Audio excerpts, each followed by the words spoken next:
غصے کو کیسے کنٹرول کیا جا سکتا ہے؟ کیونکہ اکثر چھوٹی چھوٹی باتوں پہ غصہ آ جاتا ہے۔ عام طور پر دو طرح کے مزاج ہوتے ہیں، ایک وہ مزاج جو انسٹرکشن دیتا ہے اور دوسرا وہ جو انسٹرکشن لیتا ہے۔ انسٹرکشن دینے والا مزاج جو ہوتا ہے وہ جہاں خامی دیکھتا ہے وہاں اصلاح کر دیتا ہے۔ اصلاح کرنے والا سڑک کے درمیان ایک اینٹ پڑی دیکھے گا تو اٹھا دے گا۔ اصلاح لینے والے عام طور پر کسی دانا کے گرد بیٹھتے ہیں اور پوچھتے ہیں کہ بابا جی آپ کوئی بات بتائیں، زندگی کے کوئی تجربات ہی بیان فرمائیں۔ تو انسٹرکشن لینا ایک مزاج ہے اور انسٹرکشن دینا بھی ایک مزاج ہے۔ جب مزاج کی بات سمجھ آ گئی ہے تو اب غصے کے بارے میں دیکھو۔ وہ آدمی جو انسٹرکشن دیتا ہے اس کے لیے حکم ہے تو غصہ نہ کیا کر، اور جس کو کوئی تکلیف ہوئی ہے اسے کہتے ہیں کہ تو بھی غصہ نہ کر۔ تو غصہ نہ کرنے کا حکم ظالم کے لیے ہے اور یہ حکم سائل کے لیے ہے۔ اچھا ٹیچر وہ انسان ہے جو تعلیم حاصل کرنے والے انسان کی نالائکی پر غصہ نہ کرے۔ اگر شاگرد نالائق رہ گیا ہے تو یہ تو اس کی اپنی نالائکی ہے۔ مقصد یہ ہے کہ اگر بچہ تعلیم میں شوق نہیں دکھا رہا تو یہ اس استاد کی اپنی نالائکی اور نااہلی ہے کہ وہ بچے میں کیوں شوق پیدا نہیں کر رہا۔ دوسرا کام بڑا مشکل ہے کہ دوسرے کی پوزیشن میں جا کے یہ سمجھنا کہ اسے کیا پریشانی ہے۔ دوسرے کو اس کی پریشانی اور اس کی لمیٹیشن کے اندر سمجھنا بڑا مشکل ہوتا ہے۔ ہم غصہ کرتے ہیں دوسرے کی نااہلی پر اور اس کے ایک ایسے عمل پر جس کی ہمیں توقع نہیں ہوتی کہ وہ ایک ایسا کام کرے گا۔ مثلا ہم چاہتے ہیں کہ وہ بندہ مسجد چلا جائے مگر وہ سینما چلا گیا تو غصہ تو آئے گا۔ تو غصہ کیوں آیا؟ کیونکہ جو ہمیں توقع تھی اس نے اس کے برعکس کام کیا۔ در حقیقت مسجد میں اٹریکشن زیادہ ہے مگر اس بچے کو سینما میں اٹریکشن زیادہ مل گئی تو پھر وہ مجبور ہو کے ادھر چلا گیا۔ آپ نے اس کو دین کی اٹریکشن نہیں دی، آپ نے اسلام کو بچے کی زندگی میں فعال اور متحرک عمل نہیں دیا، صرف حکم دے دیا کہ یہ کرو اور یہ نہ کرو۔ اس لیے نصیحت کرنے والا جب تک اپنی زندگی کو ایک محبوب نمونہ نہ بنائے اس کی بات پر خوشی سے کوئی عمل نہیں کرے گا۔ اپنی زندگی کو جب تک آپ محبوب نمونہ نہ بناؤ گے تو آپ کو دوسرے سے گلہ ہوتا رہے گا، دوسرا آپ کو فالو نہیں کرے گا۔ تو لوگ کس کو فالو کرتے ہیں؟ جو ان کے لیے محبوب نمونہ ہو، اور کمال ہے ان لوگوں کی جو محبوب نمونہ تھے کہ ہم آج اس دور میں بیٹھے ہوئے بھی ان کی تعریف کر رہے ہیں۔ آپ مولا علی علیہ السلام کی شان میں تعریف کرتے ہو کہ کیا گریٹ شخصیت تھی، یعنی ان کا کردار یہاں تک اونچا ہے کہ آپ بھی اس کی تعریف کرتے ہو۔ اسی طرح آپ داتا صاحب رحمت اللہ کی بھی تعریف کرو گے کہ کیا شان تھی، کتنا مستند ہے یہ ماضی۔ یہ بڑے کمال کی بات ہے۔ کوئی بھی درویش اب لاہور میں داتا صاحب رحمت اللہ کے لیول کا نہیں آ سکتا۔ یہ بڑے کمال کی بات ہے۔ مطلب یہ ہے کہ داتا صاحب رحمت اللہ اپنی سند آپ ہیں اور اب ان کی تقلید ہی سے راہ مل سکتی ہے۔ اب کوئی اس مقام سے آگے نہیں جا سکتا۔ وہ بڑے کمال کے لوگ تھے۔ آپ کو کہہ دیا جائے کہ آپ کا مقام آپ کے پیر سے زیادہ ہو گیا ہے تو آپ کیا کہیں گے؟ ہم نہیں چاہتے۔ یہ پیر کا کمال ہے کہ وہ ایسا عمل کر جائے اور اپنی زندگی کو ایسا نمونہ بنا جائے، اتنا محبوب نمونہ بنا جائے کہ ان کے چاہنے والے ان سے آگے بڑھنے کا خیال بھی گناہ سمجھتے ہیں۔ یہ کمال ہے۔ جب نمونہ قبول ہو جائے اور وہ محبوب نمونہ ہو تو پھر اطاعت خوشی سے ہو جاتی ہے۔ آپ بات سمجھ رہے ہیں؟ تو اطاعت اتنی ولنگلی ہو جاتی ہے کہ کسی کو غصہ کرنے کی اور گلہ کرنے کی گنجائش نہیں رہتی۔ آپ لوگ ایسے ہوتے ہیں کہ سچ بھی بولتے ہیں اور ان کو انسٹرکشن بھی دیتے ہیں اور چاہتے ہیں کہ آپ کی اطاعت کی جائے، جبکہ آپ ان کے لیے محبوب نمونہ نہیں ہوتے۔ یہ اصل میں آپ کی نااہلی ہے۔ یہ جو آپ غصہ کر لیتے ہو اصل میں آپ کو اپنی نااہلی پہ غصہ آ رہا ہوتا ہے۔ یہ ثبوت ہے آپ کی نااہلی کا۔ نااہل استاد بچوں کو تھپڑ مارتا ہے۔ ایسے استاد کا خلاصہ دیکھو اور سارا سٹڈی کرو تو ایک فکرے میں بات سمجھ آ جائے گی جب کسی آدمی کا ذہن کام نہ کرے تو اس کے ہاتھ کام کرتے ہیں، جب ذہن نہ کام کر رہا ہو، ذہن فیل ہو جائے تو وہ کہتا ہے کہ ہاتھ سے کام لو، پھر وہ تھپڑ لگانا شروع کر دیتا ہے۔ کسی پر اختیار نہیں چلایا جا سکتا۔ اسی طرح نااہل حکومت پولیس اور آرمی کے ذریعے حکومت کرتی ہے، اہلیت والی حکومت محبت سے حکومت کرتی ہے اور لوگوں کے ساتھ کوآپریشن کر کے حکومت چلاتی ہے۔ یہ حکومت کی اہلیت کی بات ہے، اور حکومت کی نااہلی کی بات یہ ہے کہ جو ہماری مخالفت کرے گا ہم اس کی ٹانگیں توڑ دیں گے۔ ایسے لوگ کتنا ہی سخت اور ڈسپلن والا قانون بنائیں پھر بھی جرم ہو جائے گا۔ کوئی سیاسی جرم نہیں جو نہ ہوتا ہو، حالانکہ ہر جرم کے ساتھ سزا لکھی ہے۔ سزا کے خوف کے باوجود جرم ہو رہا ہے۔ کوئی بھی شخص جرم کو ولنگلی یعنی چاہتے ہوئے نہیں کرتا۔ سب لوگ ولنگلی اوبے ایک چیز کو کرتے ہیں اور وہ ہے محبوب نمونہ۔ اس لیے غصہ کرنے والا جو ہے اس کو چاہیے کہ دوسروں کی نااہلی کو نظر انداز کرتے ہوئے اسے اپنی نااہلی سمجھے، اور دوسرے کی عمر، دوسرے کی زندگی، اس کی مجبوری اور اس کی پابندیوں میں جا کے اس کے مطابق محسوس کرے کہ اسے کیا تکلیف ہے، اور پتہ چلائے کہ اس نے کہنا کیوں نہیں مانا۔ شاید اسے کوئی تکلیف ہو، آپ اسے انکریج کر کے لے آؤ، پھر آپ کو غصہ نہیں آئے گا۔ اب جو بیچارہ آپ سے انسٹرکشن لینے والا آیا ہے اس سے بالکل غصہ نہ کرنا، اور سیکھنے والے کے لیے ضروری ہے کہ اگر انسٹرکشن دینے والا ذرا سختی کر رہا ہے تو وہ سختی برداشت کرے۔ اس طرح سیکھنے والے کی اصلاح ہو جائے گی۔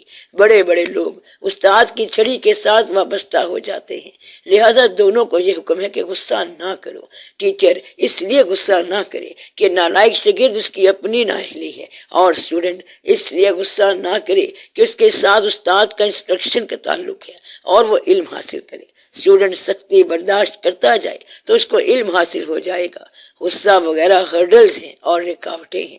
ایک اور بات یہ ہوتی ہے کہ ہم دوسروں پر غصہ کرتے ہیں، گویا کہ دوسروں کی غلطی پر غصہ کرتے ہیں، اور ہوتا یہ ہے کہ غلطی اس نے کی ہے اور سزا ہم اپنے آپ کو دیتے ہیں، کیونکہ غصہ جو ہے وہ غصہ کرنے والے کو سزا ہے۔ اصل میں ہم غصے میں اس کو کہہ رہے ہوتے ہیں کہ یہ کام کیوں نہیں کیا، ہم کیا کر رہے ہوتے ہیں، اس پر غصہ ہو رہا ہے، اور اصل میں ہو کس پر رہا ہے، اپنے آپ پر۔ اس طرح آپ کے دماغ کے سیلز جل رہے ہوتے ہیں اور اندر خون خراب ہو رہا ہوتا ہے۔ دوسروں پہ غصہ کرنا اپنے آپ کو نقصان دینا ہے۔ پھر یہ بھی ہے کہ آپ دوسرے سے غصہ کر کے اسے سزا دیتے ہیں۔ دوسرے کی غلطی کو سزا دینا قانون بن گیا، تو پھر آپ کو بھی اپنی غلطی کی سزا ہوگی۔ تو یہ بات واضح ہو گئی کہ اگر آپ کسی کو غلطی کی سزا دو گے تو آپ کو اپنی غلطی کی سزا ہو جائے گی۔ اس لیے غصہ کرنا جائز نہیں ہے۔ غصہ جو ہے وہ انسان کو سپوائل کر دیتا ہے اور ذہن کو خراب کر دیتا ہے۔ جب غصہ ختم ہو جاتا ہے تو انسان کہتا ہے کہ یہ میں نے کیا کیا۔ اکثر غصے کے عالم میں انسان اپنا نقصان آپ کر لیتا ہے۔ ایک بڑی اہم بات یہ ہے کہ غصہ کبھی کسی آدمی پر اس وقت تک نہیں آئے گا جب تک اس سے نفرت نہ ہو جائے۔ غصے کے دوران محبت ختم ہو جاتی ہے۔ چاہے باپ بیٹے کا غصہ ہو، غصے کے دوران نفرت ضرور آئے گی۔ یہ غصہ دراصل محبت کا دشمن ہے، کیونکہ محبوب پر کبھی غصہ نہیں آتا۔ اس لیے دعا کرو کہ یا اللہ غصے میں مجھ سے کوئی ایسی حرکت نہ ہو جائے جو زندگی میں پچھتاوا بن جائے، کیونکہ غصے میں انسان اندھا ہو جاتا ہے۔ غصہ انسان کو اندھا کر دیتا ہے، غصہ ناعاقبت اندیش کر دیتا ہے۔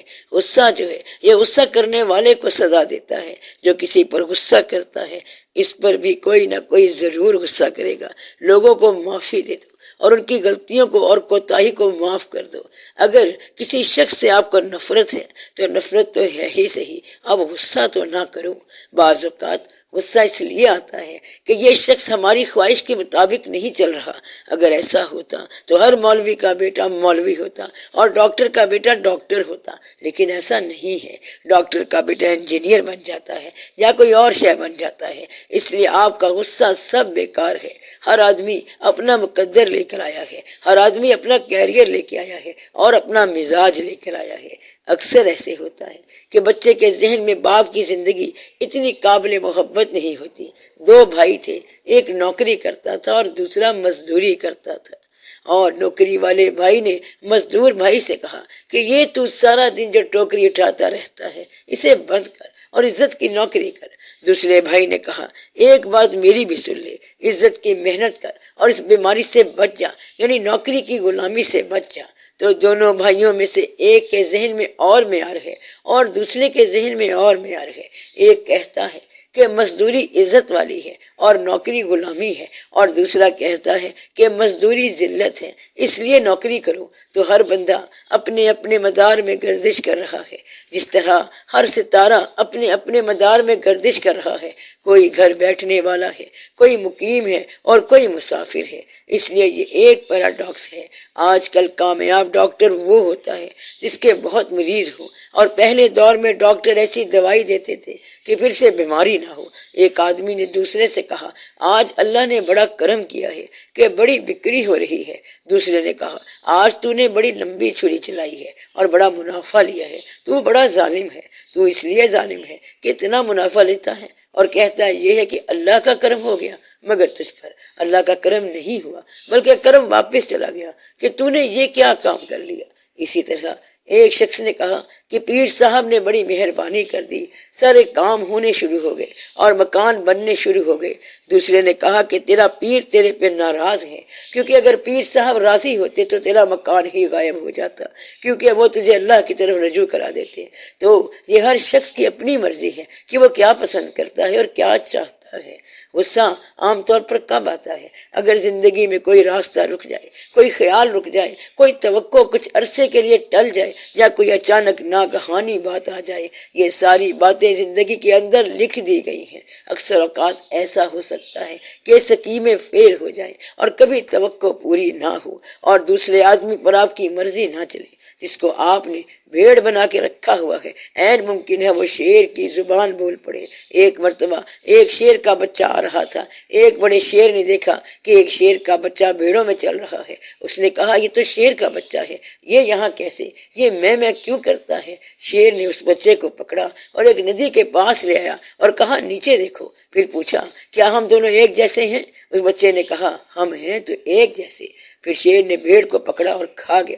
اس طرح اس بچے میں بھی شیر والی خصوصیت پیدا ہو گئی۔ تو اگر کوئی یہ بتانے والا ہو کہ گریٹنس کیا ہوتی ہے تو پھر گریٹنس آ جاتی ہے۔ اقبال نے کہا تھا کہ وہ فریب خوردہ شاہین جو پلا ہو غصوں میں، اسے کیا خبر کہ کیا ہے رہو رسم شاہبازی۔ ایسا شاہین جو گدھوں میں پلتا رہا، اسے کیا پتا کہ شاہبازی کیا چیز ہے۔ اصل میں بعض اوقات گریٹنس اس لیے نہیں آتی کہ جہاں کچھ کرنا ہوتا ہے وہاں ہم غصہ کر لیتے ہیں۔ غصہ اس لیے ناپسند کیا گیا کہ یہ تمہیں جلا دیتا ہے۔ غصے میں انسان کو صحیح نظر نہیں آئے گا اور آپ کی آنکھوں پر غفلت کی چادر آ جائے گی۔ غصے میں انسان کی بے شمار باتیں اور خاصیتیں زائل ہو جاتی ہیں۔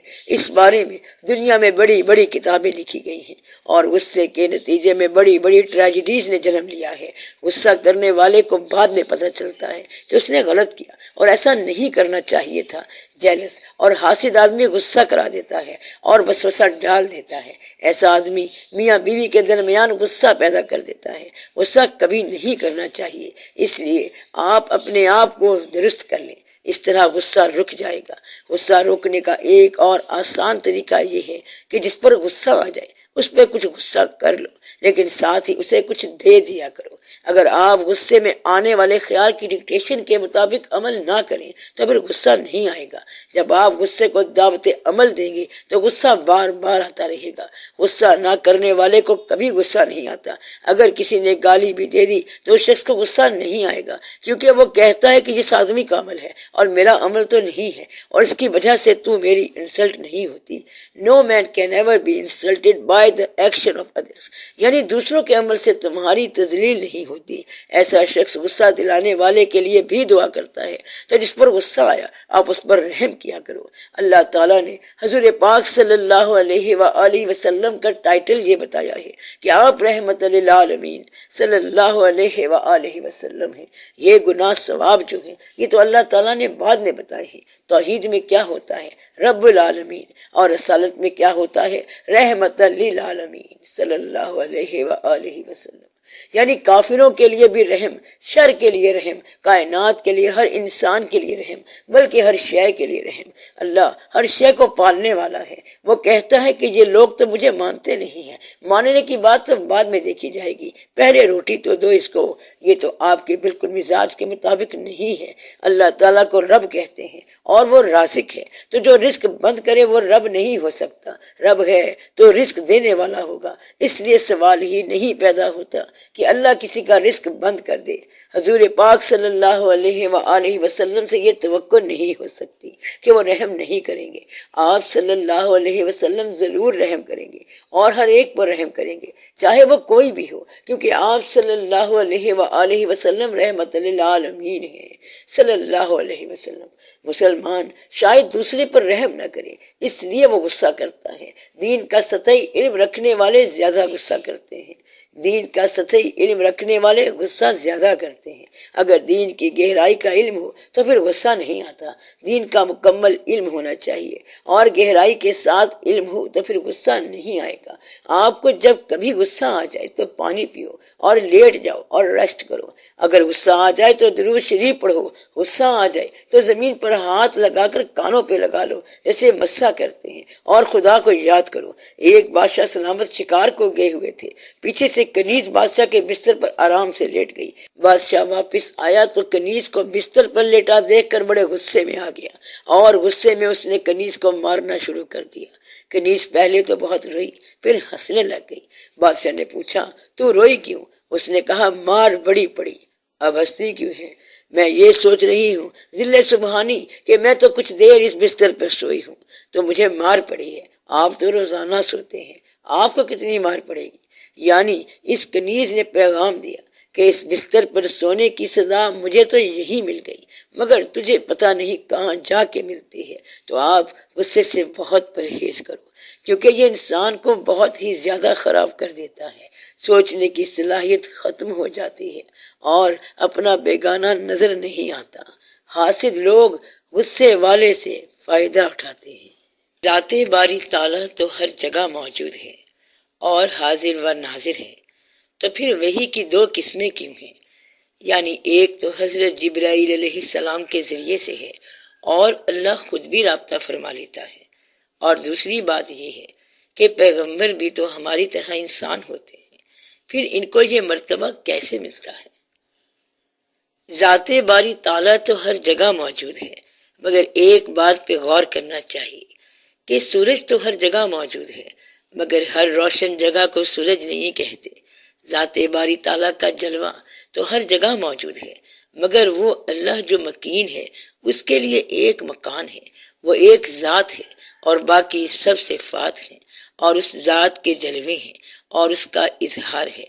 اللہ ایک جگہ مقید نہیں، جیسے بیت اللہ ہے تو وہ اللہ کا گھر، مگر اللہ ہر جگہ موجود ہے۔ عرش کا مقام اور ہے، لامکان اور ہے، حالانکہ ہر شے ہر جگہ موجود ہے، لیکن ہر شے اس طرح ہر جگہ نہیں ہے۔ جبرائیل علیہ السلام کا مقام اور ہے، وحی کا مقام اور ہے، اور قرب کا مقام اور ہے۔ جس کی آپ عبادت کرتے ہیں یہ اور ہے۔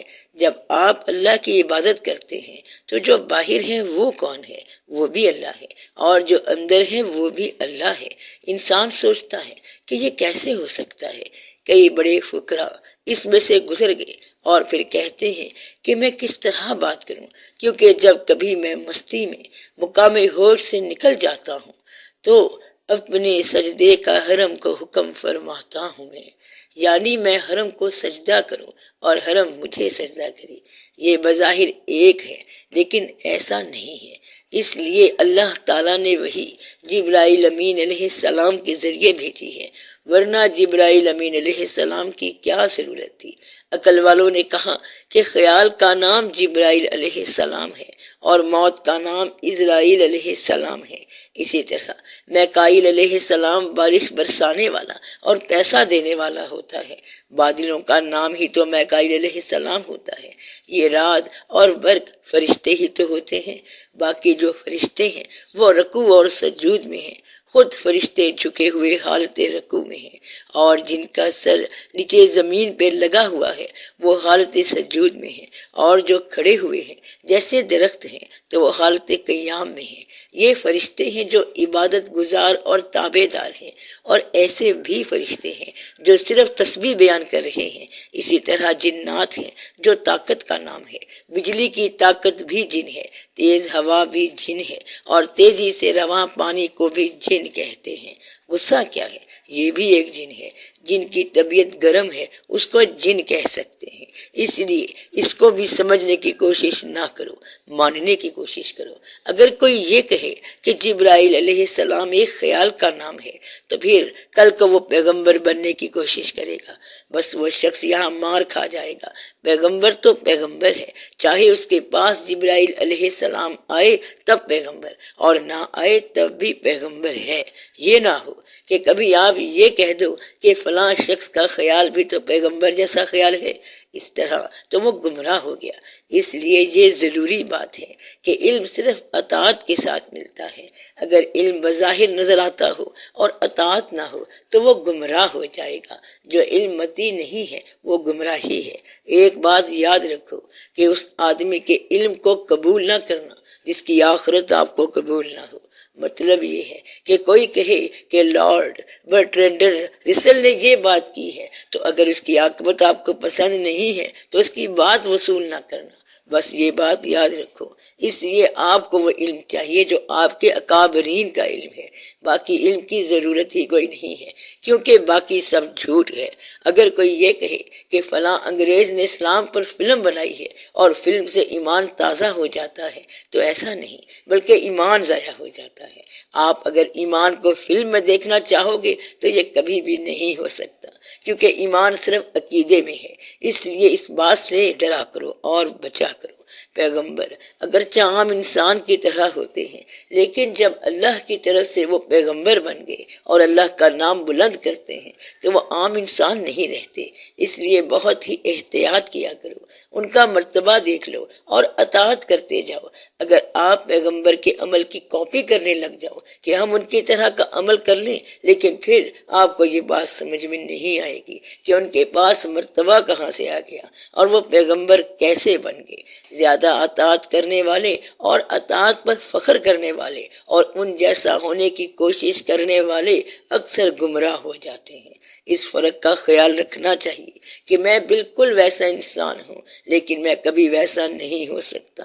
تو یہ جو فرمان ہے انا بشر مثلکم، تو وہ ہے تو مثلکم، لیکن اس طرح مثلکم نہیں ہے۔ اتنی بھی آسان بات نہیں ہے کہ وہ ہمارے جیسے انسان ہیں۔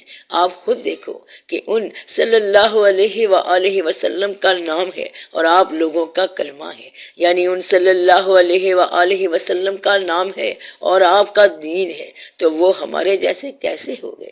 یہ جو انہوں نے کہا کہ میں تمہارے جیسا ہوں تو وہ اور بات ہے۔ آپ کبھی یہ نہ کہنا کہ وہ ہمارے جیسے ہیں، یہ بھی نہ کہنا کہ پیغمبر ہمارے جیسے ہیں۔ یہ دراصل انہوں نے تب کہا جب لوگوں نے کہا کہ پھر آپ صلی اللہ علیہ وآلہ وسلم ہی اللہ ہو۔ پھر انہوں نے فرمایا کہ انا بشر مثلکم، یعنی میں تمہارے جیسا انسان ہوں۔ یہ اللہ نے کہا کہ ان لوگوں سے کہہ دیجئے کہ میں تمہاری طرح انسان ہوں، ورنہ یہ آپ کو اللہ ہی کہنے لگ جائیں گے۔ اگر تم کہو گے کہ وہ ہماری طرح کے انسان ہیں تو تم گمراہ ہو جاؤ گے۔ یہ بڑا باریک نکتہ ہے اور خیال کرنے والا مقام ہے۔ اگر ہمارا باپ کہہ دے کہ میں تمہاری طرح کا انسان ہوں تو یہ بات ہم مان لیتے ہیں، لیکن ہمارا تو باپ ہے اور اس کا ایک مقام ہے اور ادب ہے، تو اطاعت گزاروں کے لیے وہ مقام اور ہے۔ تو آپ یہ واضح طور پر سوچ لو کہ ان کے کہنے کا مفہوم کیا تھا اور آج آپ کے کہنے کا مفہوم کیا ہے۔ اللہ تعالیٰ جو ہے وہ ہر جگہ ہے تو وہ بھی اللہ تعالیٰ، لیکن جو اللہ ہے وہ اللہ ہی ہے، بس یہ یاد رکھنا۔ کیا پیغمبروں کے مقامات میں کوئی فرق ہے؟ ایسا نہیں ہے کہ ان کے نمبر لگے ہوئے ہیں، لائن ایک ہی چلی آ رہی ہے، کسی نے اتنا کام کرنا تھا، کسی نے کچھ اور کام کر دیا۔ یہ پیغمبروں کی صفات کا ذکر نہیں ہے، بلکہ یہ اللہ تعالیٰ کی عنایات کا ذکر ہے۔ ہم عنایات کی بات کرتے ہیں، یہ نہ کہنا کہ موسیٰ علیہ السلام کو جوتیاں اتارنی پڑ گئی ہیں۔ پیغمبروں میں کبھی فرق نہیں نکالنا۔ اللہ کا فرمان ہے کہ ہم ان رسولوں میں کوئی فرق نہیں کرتے۔ خبردار، پیغمبروں میں کوئی فرق نہ نکالو، ان کے مرتبے اللہ کے ہاں ہیں۔ سر عرض یہ ہے کہ ہماری تو عقیدت حضور پاک صلی اللہ علیہ وآلہ وسلم سے ہے، اور جو دوسرے انبیاء علیہ السلام ہے، یہ محبت اور عقیدت ان سے تو نہیں ہو سکتی۔ عقیدت ٹھیک ہے، لیکن آپ مقابلہ کیوں کرتے ہیں؟ مقابلے سے پریشانی ہو جائے گی۔ جو دوسرے پیغمبر ہیں، آپ کو ان کی اطاعت کا حکم نہیں ملا، دوسرے پیغمبروں کی اطاعت کا حکم مل نہیں سکتا، کیونکہ آپ صلی اللہ علیہ وآلہ وسلم امام الانبیاء ہیں۔ اس لیے حکم کیسے مل سکتا ہے؟ اس لیے جب اللہ تعالیٰ نے کہا کہ باقی پیغمبروں کو ماننا ہے تو بس آپ نے مان لیا، لیکن مرتبے کے بارے میں معلوم نہیں ہے۔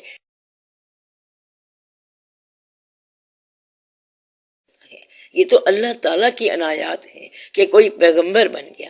اب ایک عنایت کا دوسری عنایت سے مقابلہ کرنے کا کیا مطلب؟ یہ مقابلہ نہیں کیا جا سکتا، وہاں مقام کچھ اور ہے۔ تمام پیغمبر آپ کے پیغمبر یعنی حضور پاک صلی اللہ علیہ وآلہ وسلم کے متی ہیں۔ سب پیغمبروں کا کلمہ بھی لا الہ الا اللہ محمد رسول اللہ صلی اللہ علیہ وآلہ وسلم ہے۔ جب حضور پاک صلی اللہ علیہ وآلہ وسلم کو معراج عطا ہوا تو وہاں موسیٰ علیہ السلام سے ملاقات ہوئی۔ انہوں نے حضور پاک صلی اللہ علیہ وسلم سے کہا کہ حضور پاک صلی اللہ علیہ وآلہ وسلم آپ کے جو اولیاء امت ہیں ان کا درجہ پرانے انبیاء کے برابر ہے، کچھ ہمیں بھی آنے والے زمانے کا کوئی ولی دکھائیں۔